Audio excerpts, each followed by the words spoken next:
Sudah pasti kan kalau pemikiran itu pikiran ya, gagasan, kemudian narasi, ide.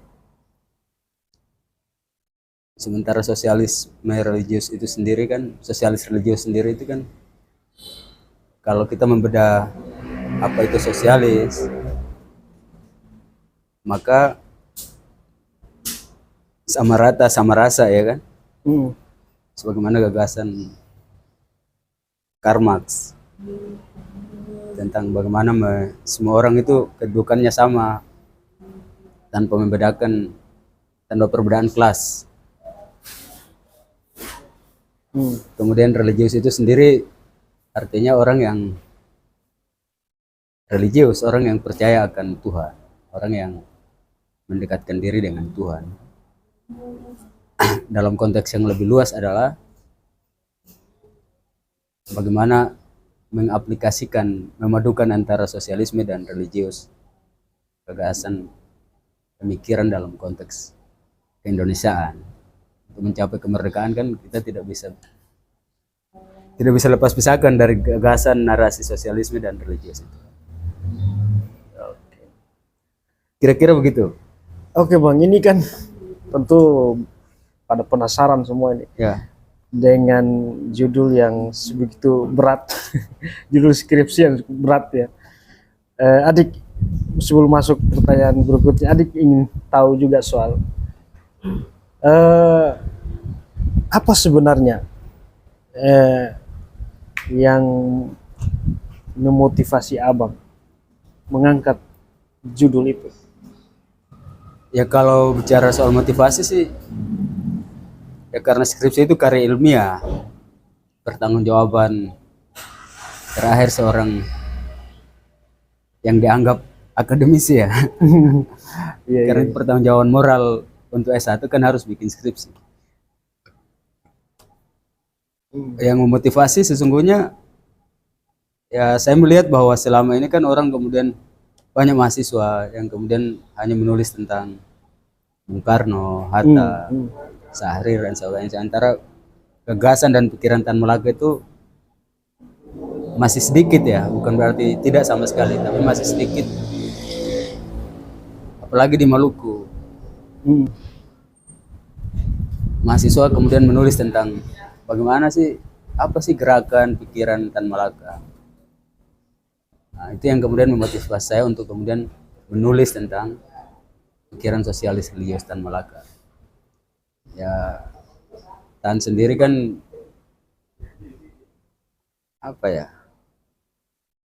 Dia sesungguhnya kan tokoh besar ya. Tan Malaka itu ya? Tan Malaka itu kan tokoh besar yang di era Orde Baru namanya dihilangkan dari sejarah. Makanya ada bahasa Tan Malaka adalah Bapak Republik yang dihilangkan dari sejarah Republik. Padahal dia sesungguhnya adalah tokoh Republik, Bapak Republik malah. Karena itu diakui oleh Bung Karno dan diberikan gelar kehormatan kan di zaman Bung Karno itu sebagai tokoh nasional. Iya. Bung Karno malah mengakui Tan Malaka sebagai guru revolusi ya. Waktu itu. Ya. Karena Itu karena pemikiran-pemikiran. Karena betul, karena Tan Malaka itu memang guru revolusi. Karena pikiran dan gagasan-gagasan besarnya untuk kemerdekaan bangsa.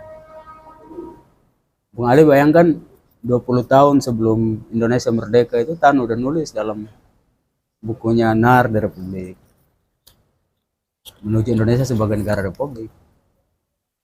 20 tahun sebelum Bung Karno, Bung Hatta bicara Indonesia sebagai negara republik, Tan udah nulis. Dia udah punya imajinasi soal Indonesia ke depan 20 tahun.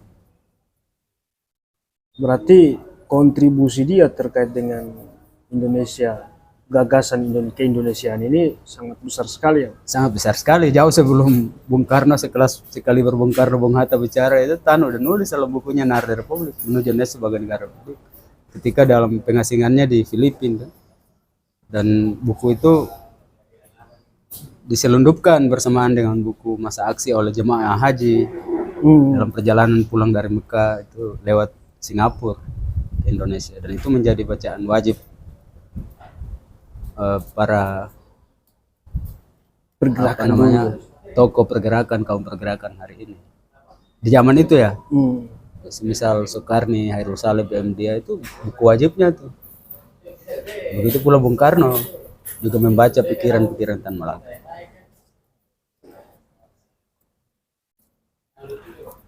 Ini menarik sebenarnya soal pemikiran Tan Malaka ini. Itu kan dia hadir di tengah eh, ideologi Islam juga yang sudah menguat. Ya, Kira-kira. Ada selain Islam mungkin ada, apakah waktu itu udah ada semangat nasionalisme? saat itu sudah pasti ada Ada ya? semangat nasionalisme. Kemudian sosialisme 19, kemudian kan 1912 ya. Iya. 1912 atau 1928? 1928 ya. 28 ya. 1928. Kemudian 1912 kan sudah ada Muhammadiyah, kemudian NU tahun berapa? Sudah lama ya. Jogja. Jadi pikiran-pikiran besar tentang Indonesia itu justru bersamaan dan bahkan melampaui itu narasi besar tentang Islam, tentang keindonesiaan, nasionalisme. Tan udah nulis 20 tahun sebelum Indonesia merdeka itu yang kan. Itu Ada Popri, kemudian masa aksi. Kan kita hari ini mengenal Tan Malaka karena dari autobiografinya kan. Untung saya Tan Malaka menulis tentang dari penjara ke penjara kan, autobiografi. Akhirnya kita kemudian mengenal, kalau tidak ya saya kira hilang lah nama Tan Malaka ini dari sejarah bangsa. Padahal dia adalah tokoh besar.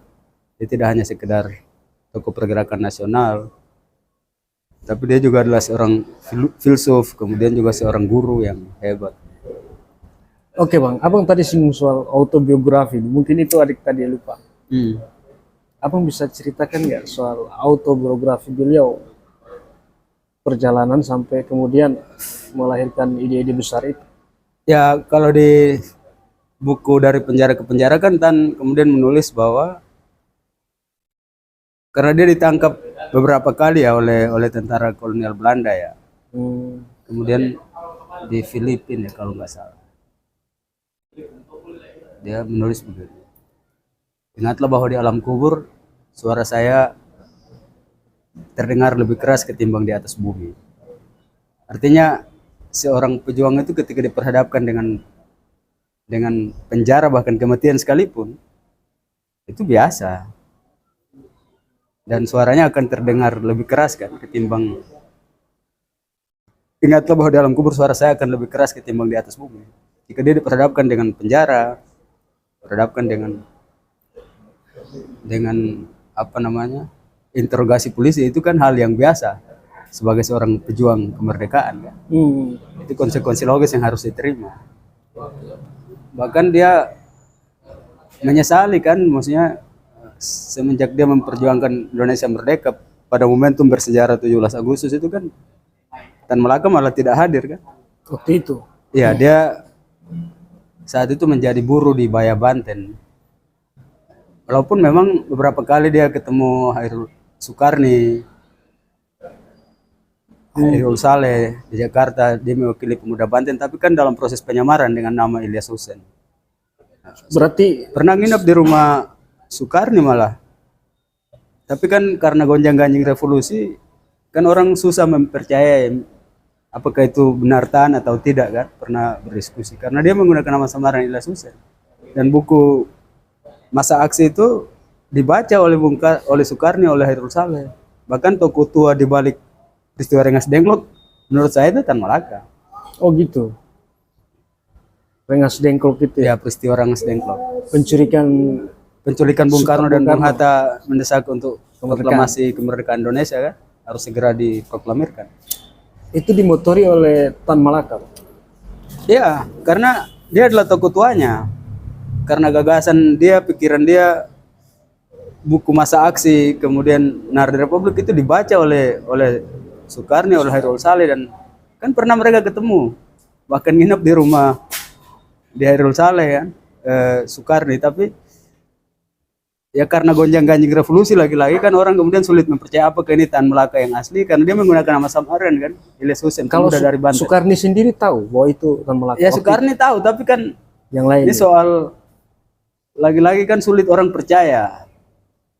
Karena juga muncul Tan Malaka palsu dan sebagainya. Tan Malaka menyaksikan sendiri ketika pas kemerdekaan di Surabaya misalnya ada orang kemudian ya karena ini apa namanya gaya Jepang ya.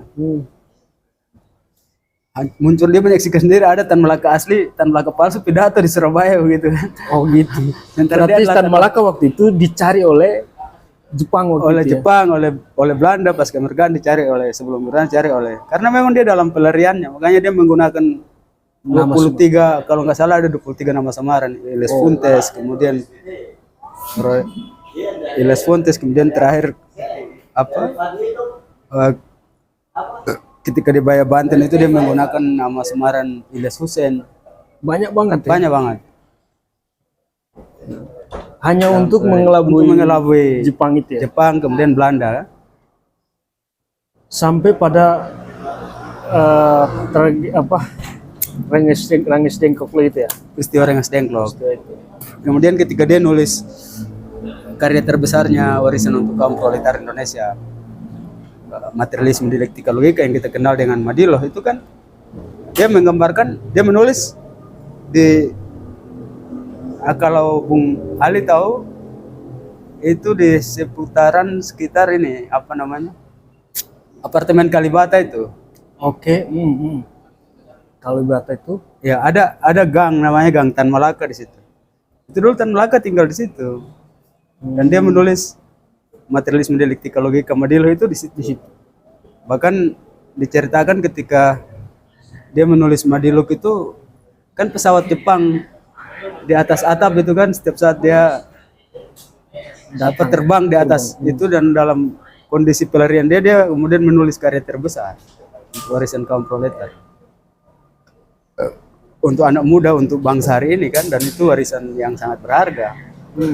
Madiloh itu iya sampai sekarang ini masih dikonsumsi luar biasa masih dikonsumsi oleh ya kalau kita oleh semua orang ya kalau karena Tan kan menulis di situ ada salah satu tipannya itu yang bab pertama itu tentang iklim kemudian terakhir itu keajaiban angka 0 itu kan. Tan kemudian menulis bahwa untuk mencapai kemerdekaan suatu bangsa yang pertama yang harus dirubah adalah pola pikir merombak dulu pola pikir.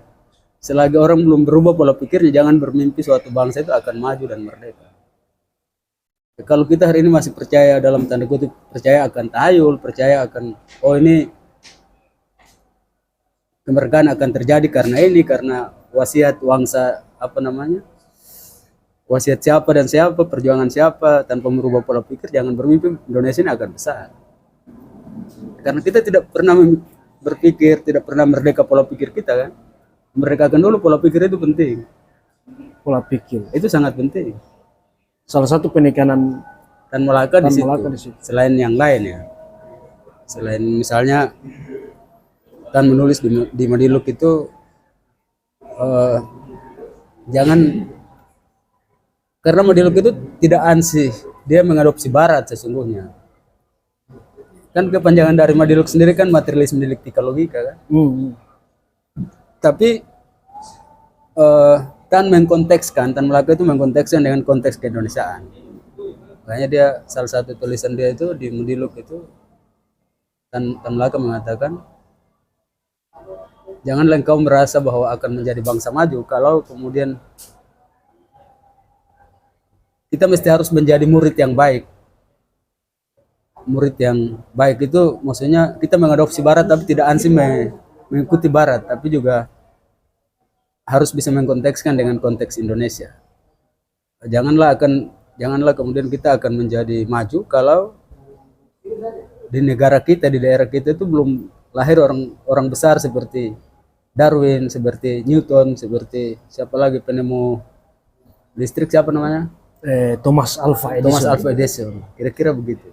Berarti memang dia menekankan dari segi situ ya. Ya, Pemikiran, kemudian dari segi budaya juga ya. budaya. Jadi Madiluk itu dikontekskan dengan konteks Indonesiaan. Jadi tidak ansi Barat. Kan mengakui bahwa itu warisan Barat. Iya, iya, iya. Kalau Karl Marx kan karyanya ada materialisme dialektika historis kan. Ya spiritnya Marxis tapi bukan berarti ansi Marxis gitu, tapi dikontekskan dengan konteks Indonesia. Indonesia ini daerah yang budayanya luar biasa, kemudian rakyatnya juga daerah kepulauan, kemudian kultur budayanya kan luar biasa.